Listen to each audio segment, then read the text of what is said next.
वेदना भी है, एक इंस्पिरेशन भी है, और एक आपके जो अनुमान होते हैं उसका असर भी है। तो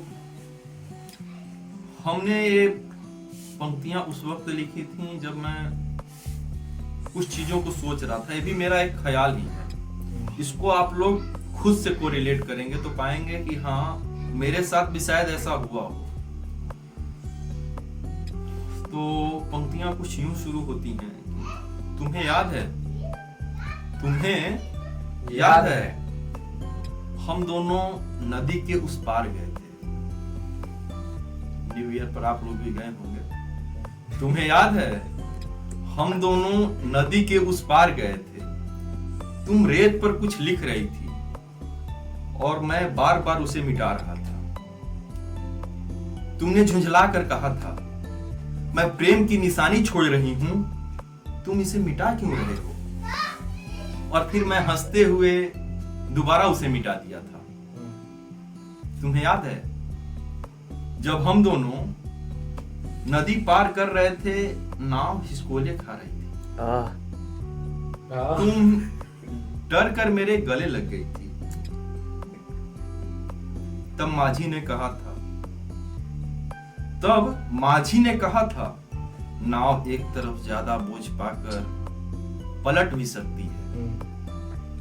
और मेरे हाथ पकड़ने के बावजूद भी तुम झट से नाव के उस ओर जाकर बैठ गई थी। तुम्हें याद है, जब हम दोनों नाव से उतरे थे तो माझी ने एक बात कही थी, नाव हो या रिश्ता, सामंजस्य और विश्वास बहुत जरूरी होता है।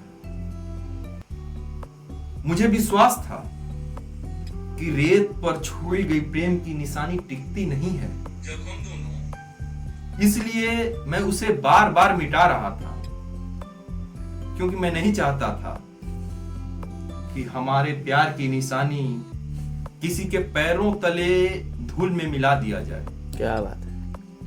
तुम्हें पता है माझी ने हमसे वो बात क्यों कही थी? क्योंकि उसने देखा है कई नावों को यूं बीच मझधार में धोखा देते हुए। यह महसूस किया होता है सामंजस्य के अभाव में विश्वास टूटने के दर्द को। उसने देख लिया था हमारे सामंजस्य के बीच विश्वास को टूटते हुए। वह आगाह कर रहा था, और आखिर देखो उसने कितना सच कहा था ना। वाह वाह वाह, क्या बात है।